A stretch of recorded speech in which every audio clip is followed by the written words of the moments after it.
هواپیمای شرکت بک ایر با 95 مسافر و 5 هیئت پرواز روز جمعه و بعدی به هوا خیستن در نزدیکی الماتای قزاقستان سقوط کرد. مقامات قزاقستان از هلاکت دست کم 14 نفر خبر دادند. 22 کس دیگر در حالت وزنین به بیمارستان برده شدند. با اطلاع کمیته اویاسیای گرجدانی، هواپیمای فاکر 100 به پایتخت قزاقستان شهر نورسلطان پرواز داشت، اما هنگامی بلند شدن به هوا به دیواری بتانی و پس از آن به بینای 2 آشیانه برخورد. هواپیما صبح بر وقت پرواز کرد.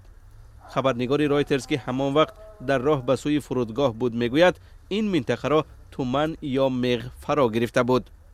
محل سقوط هواپیما دهه امریکا در پس خط پرواز جایگیر است، از 4 طرف بسته شده است. در نوارهای وزارت کارهای داخلی قزاقستان که از جای حادثه برداشته شده است دیده می شود هواپیما به 2 تقسیم شده است.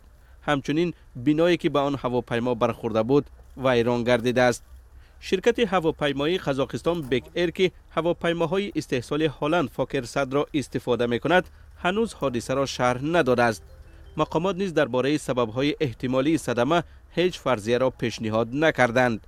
مقامات کمیته اویاسیونی گفتند تا انجام تفتیشات پروازهای این نوع هواپیما را باز می‌دارند. پرزیدنت قزاقستان قاسم جمعت توقیف در توییتر به نزدیکان فوتیدگان اظهار همدردی کرد و وعده داد که گناهکاران صدمه را جزا خواهند داد.